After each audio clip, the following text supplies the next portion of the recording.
আসসালামু আলাইকুম স্নেহ শিক্ষার্থীবৃন্দ, কেমন আছো তোমরা? আশা করি তোমরা খুব ভালো আছো। আজকে বাংলা ক্লাসে তোমাদেরকে স্বাগত। আজকে আমরা পড়ব কবিগুরু রবীন্দ্রনাথ ঠাকুর রচিত ঐকতান কবিতাটি। এই কবিতাটি তোমরা এর আগেও করেছো। কলেজ যখন খোলা ছিল তখন তোমাদের এই কবিতাটি পড়ানো হয়েছে। তোমরা জানো আমাদের যে প্রাক নির্বাচনী পরীক্ষার সিলেবাস রয়েছে তা আমরা প্রায় শেষ করে ফেলেছি। এজন্য তোমাদের সুবিধার্থে আমরা আবার কিছু কিছু বিষয় পুনরায় পড়াতে চাচ্ছি, যাতে তোমাদের চর্চার মধ্যে থাকে। আর যেহেতু তোমরা এর আগে একবার এই ক্লাসটা করেছো, আমার মনে হয় যে এখন খুব সহজেই তোমরা বিষয়টিকে আয়ত্ত করতে পারবে। তাহলে আসো, প্রথমে আমরা কবিতা সম্পর্কে জেনে নেই। কবিতার নাম হচ্ছে কি? ঐকতান। ঐকতান বলতে তাহলে আমরা কি বুঝি, বা রবীন্দ্রনাথ ঠাকুর ঐকতান বলতে এই কবিতায় কি বুঝিয়েছেন? বিভিন্ন বাদ্যযন্ত্রের সমন্বয়ে সৃষ্ট সুর বা সমস্বর হচ্ছে ঐকতান। কিন্তু এখানে বহু সুরের সমন্বয়ে এক সুরে বাঁধা পৃথিবীর সুরকে বোঝানো হয়েছে। সকল মানুষের কথা বলার সাহিত্য সুরকে তিনি সাহিত্যের ঐকতান বলেছেন। তাহলে ঐকতান বলতে কবিগুরু কি বুঝিয়েছেন? যে সাহিত্যে সকল শ্রেণীর মানুষের কথা বলা হবে সেই সাহিত্যই হচ্ছে ঐকতান। আর কবি সম্পর্কে যদি বলি, যে বিশ্বকবি সম্পর্কে তোমরা সবাই জানো, তারপরে সংক্ষিপ্ত আকারে আমি একটু বলতে চাচ্ছি যে অসামান্য প্রতিভার অধিকারী বিশ্বকবি রবীন্দ্রনাথ ঠাকুর 1861 খ্রিস্টাব্দে জন্মগ্রহণ করেছিলেন। তিনি বাংলা সাহিত্যের সকল শাখায় সফলতার সাথে বিচরণ করেছিলেন। মাত্র 15 বছর বয়সে তার প্রথম কাব্য বনফুল প্রকাশিত হয়েছিল। এরপরে তার সাহিত্য সাধনা অব্যাহত ছিল। তার রচিত গীতাঞ্জলি কাব্যগ্রন্থের ইংরেজি অনুবাদের জন্য 1913 খ্রিস্টাব্দে প্রথম এশি হিসেবে তিনি নোবেল পুরস্কারে ভূষিত হয়েছিলেন। তিনি অসংখ্য কবিতা লিখেছেন, উপন্যাস রচনা করেছেন, ছোট গল্প লিখেছেন, প্রবন্ধ লিখেছেন, কাব্যনাট্য লিখেছেন। এই বিষয়গুলোর নাম তোমাদের কবি পরিচিতির মধ্যে দেওয়া আছে। এগুলো জ্ঞানমূলক এবং অনুধাবনমূলক প্রশ্নের উত্তর করার জন্য তোমরা খুব ভালোভাবে পড়ে নিবে, ঠিক আছে? এখন আসো আমরা কবিতাটি পড়ব। তো কবিতাটি পড়ার আগে কবিতাটির যে পাঠ পরিচিতি রয়েছে সেটি আমরা পড়ে নিব, যাতে বিষয়বস্তুটা তোমরা খুব সহজেই বুঝতে পারো। এবং এখান থেকেও অনেক ছোট ছোট কিছু তথ্য রয়েছে যেগুলো তোমাদের জ্ঞানমূলক এবং বহু নির্বাচনী প্রশ্নের জন্য মনে রাখতে হবে। ঐকতান রবীন্দ্রনাথ ঠাকুরের জন্মদিন কাব্যগ্রন্থের 10 সংখ্যক কবিতা। এখান থেকেও কিন্তু জ্ঞানমূলক প্রশ্ন আসে যে কত সংখ্যক কবিতা কোন কাব্যগ্রন্থের অন্তর্গত। তাহলে কোন কাব্যগ্রন্থের অন্তর্গত? জন্মদিন। কবির মৃত্যুর মাত্র 4 মাস আগে 1348 বঙ্গাব্দের 1 বৈশাখ জন্মদিনে কাব্যগ্রন্থটি প্রথম প্রকাশিত হয়। 1347 বঙ্গাব্দের ফাল্গুন সংখ্যা প্রবাসীতে কবিতাটি ঐকতান নামে প্রথম প্রকাশিত হয়। ঐকতান অশীতিপর স্থুত প্রজ্ঞ কবির আত্মসমালোচনা। কবি হিসেবে নিজের অপূর্ণতার স্বতঃস্ফূর্ত স্বীকারোক্তি। এখানে একটি চমৎকার কথা বলেছেন যে জীবনের শেষ পর্যায়ে যে তিনি এই কবিতাটি রচনা করেছিলেন এবং সেখানে যে তিনি নিজেই নিজের আত্মসমালোচনা করেছেন যে কবি হিসেবে তিনি যে বিশ্বকবি, তাকে যে কবিগুরু বলা হয়, হ্যাঁ, তার সফলতা কতটুকু, ব্যর্থতা কতটুকু, এবং সেটা তিনি অকপটেই কিন্তু এখানে স্বীকার করেছেন। দীর্ঘ জীবন পরিক্রমণের শেষ প্রান্তে পৌঁছে স্থূতপ্রজ্ঞ রবীন্দ্রনাথ পিছনে ফিরে তাকিয়ে সমগ্র জীবনের সাহিত্য সাধনার সাফল্য ব্যর্থতার হিসাব খুঁজেছেন ঐকতান কবিতায়। তাহলে ঐকতান কবিতায় কি রয়েছে? এই যে সমগ্র জীবন ব্যাপী তিনি যে সাহিত্য সাধনা করেছেন, সেই সাহিত্য সাধনার সফলতা এবং ব্যর্থতা কতটুকু তিনি এখানে এই কবিতার মধ্য দিয়ে তুলে ধরেছেন।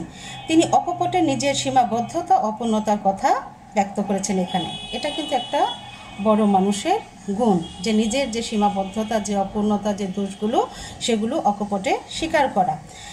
জীবন মৃত্যু সন্ধিক্ষণে দাঁড়িয়ে কবি অনুভব করেছেন নিজের অকিঞ্চিতকরতা ও ব্যর্থতার স্বরূপ।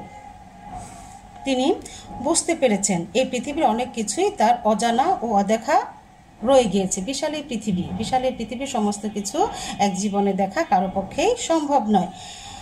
বিশ্বের বিশাল আয়োজনে তার মন জুড়ে ছিল কেবল ছোট একটি কোণ।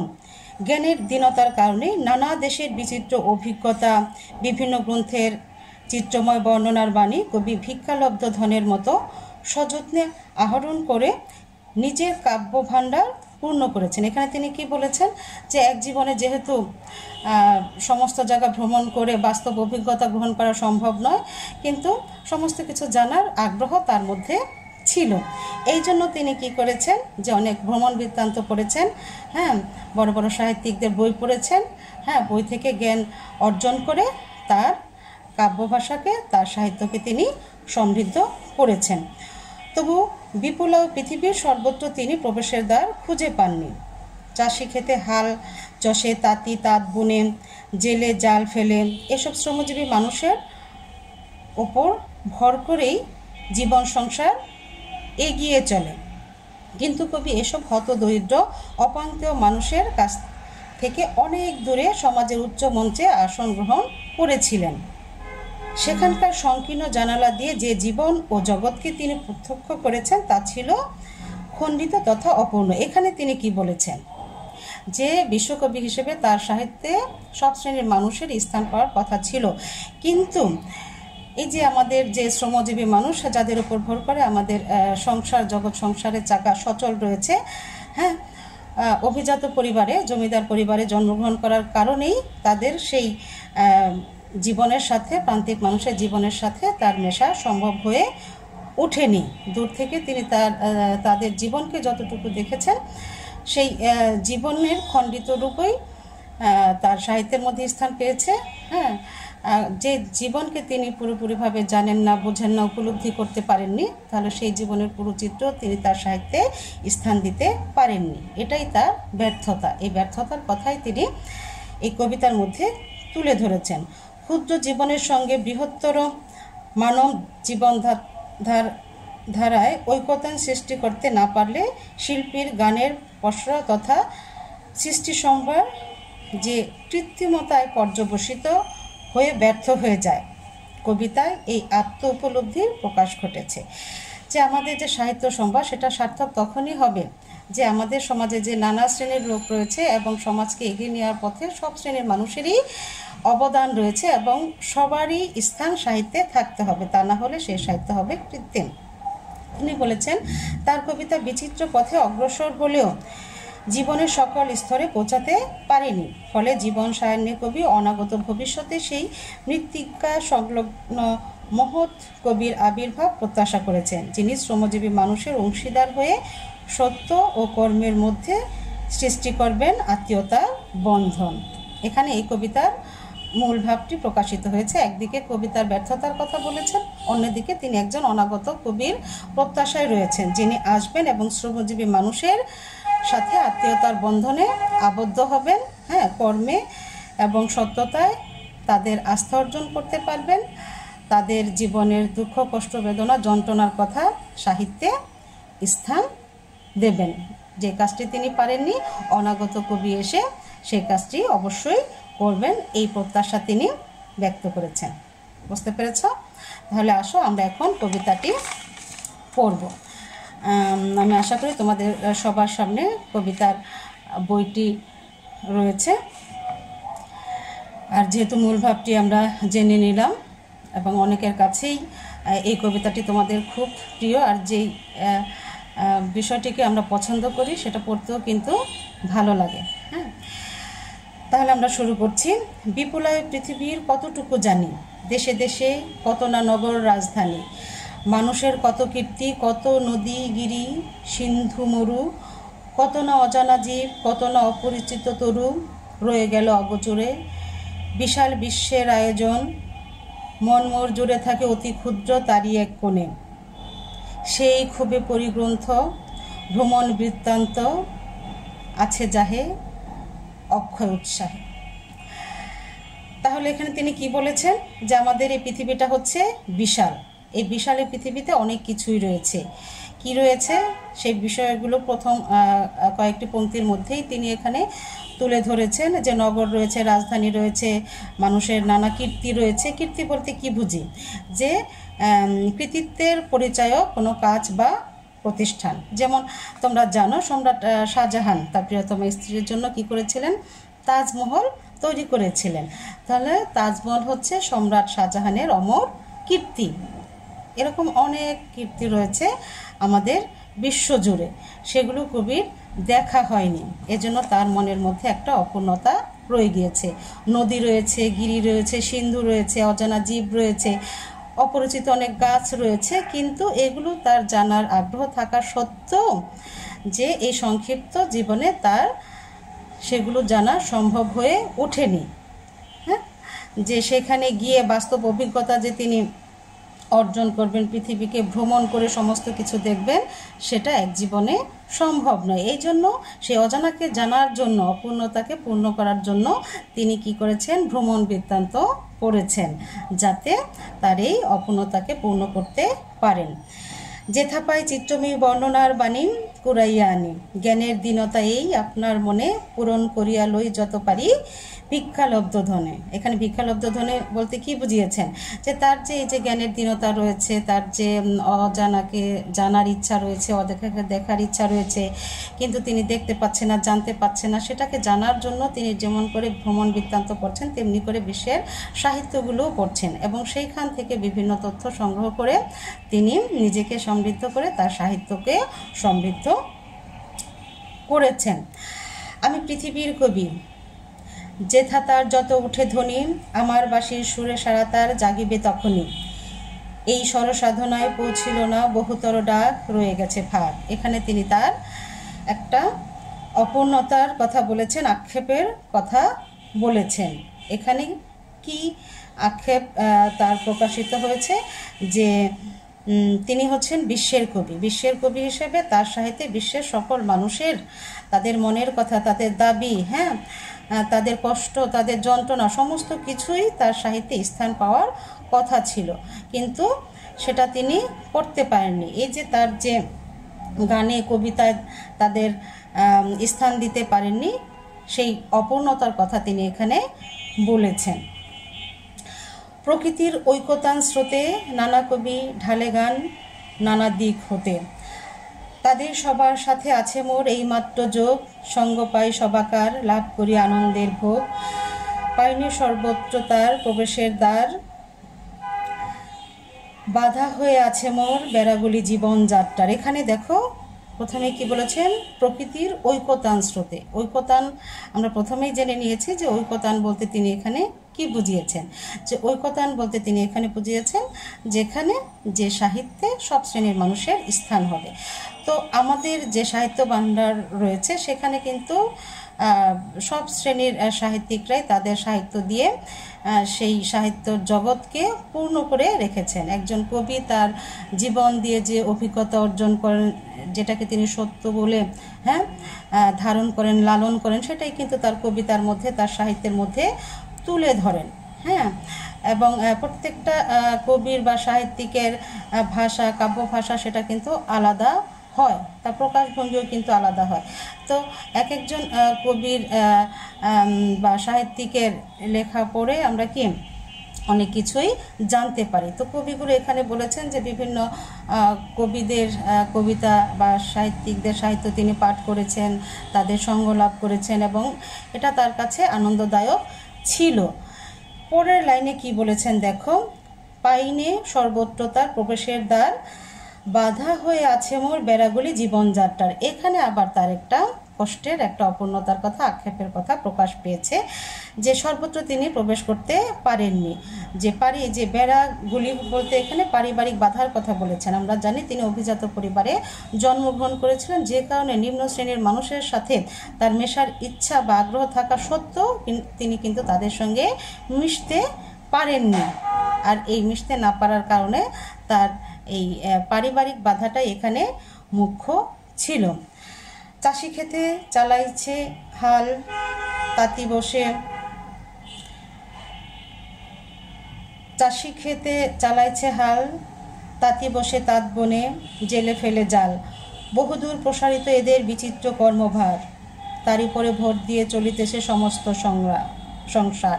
তো এখানে আরেকটা বিষয় এসেছে যে শ্রমজীবী মানুষের কথা এখানে বলা হয়েছে, যে শ্রমজীবী মানুষের শ্রমের পরে আমাদের জগৎ সংসারের চাকা সচল রয়েছে, সভ্যতা এগিয়ে চলেছে, সভ্যতার নির্মাণে তাদের অবদান সবচেয়ে বেশি। তারা দিনরাত পরিশ্রম করে চলেছে, ঠিক আছে। তো সেই সমস্ত শ্রমজীবী মানুষ, নিম্ন শ্রেণীর মানুষ, প্রান্তিক মানুষ, তাদেরকে বাদ দিয়ে যেমন জগৎ চলতে পারে না, ঠিক তদ্রূপভাবে তাদেরকে বাদ দিয়ে কোনো সাহিত্য সার্থক বা পূর্ণতা লাভ করতে পারে না।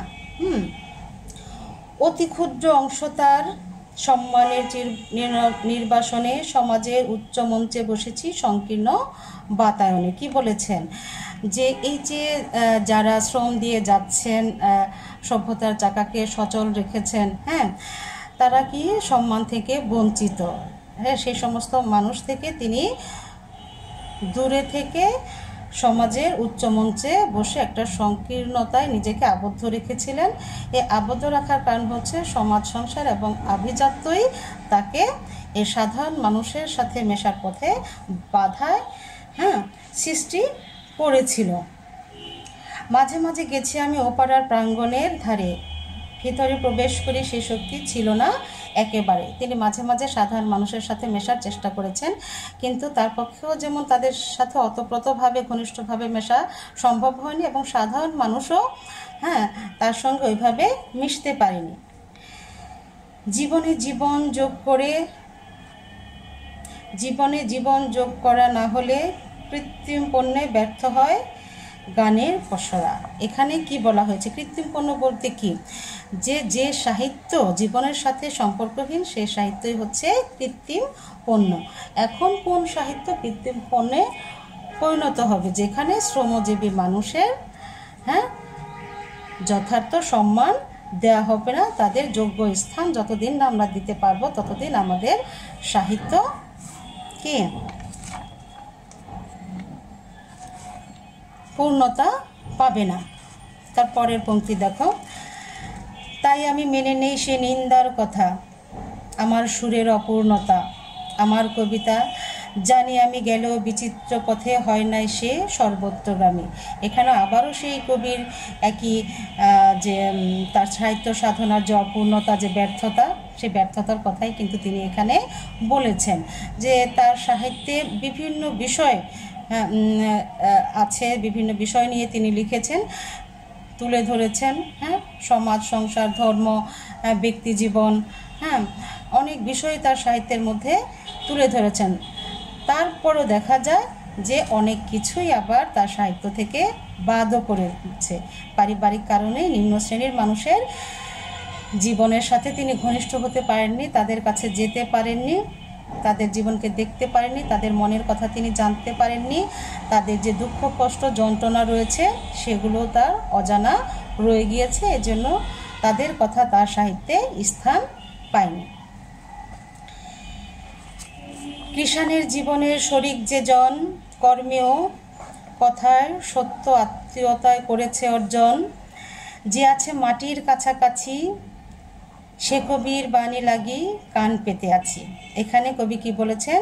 একজন অনাগত কবিকে আহ্বান করেছেন, যিনি এই যে প্রান্তিক জনগোষ্ঠী রয়েছে, অখ্যাত জনগণ রয়েছে, তাদেরকে তিনি আপন করতে পারবেন, তাদের মনের কাছাকাছি যেতে পারবেন, কৃষাণীর কাছাকাছি যেতে পারবেন, তাদের আত্মীয় হতে পারবেন। এই মৃত্তিকা সংলগ্ন মানুষের তাদের মনের কথা তিনি বুঝতে পারবেন, এবং তাদের মনের কথা বুঝে সেই কথাগুলোকে তিনি সাহিত্যে তুলে ধরতে পারবেন। সেরকম একজন কবির কথা শোনার জন্য তিনি কান পেতে অধীর আগ্রহে অপেক্ষা করছেন। এসো কবি অখ্যাত জনের নির্বাক মনের, মর্মের বেদনা যত করিয়া উদ্ধার, প্রাণহীন এদেশেতে গানহীন যেথা চারিধার, অবজ্ঞার তাপে শুষ্ক নিরানন্দ সেই মরুভূমি রসে পূর্ণ করে দাও তুমি। এখানে সেই অনাগত কবির কাছে তার একটা প্রত্যাশা রয়েছে। সেই কবিকে তিনি কি বলেছেন, এই যে নির্বাক মনের যারা, এখানে নির্বাক মনের বলতে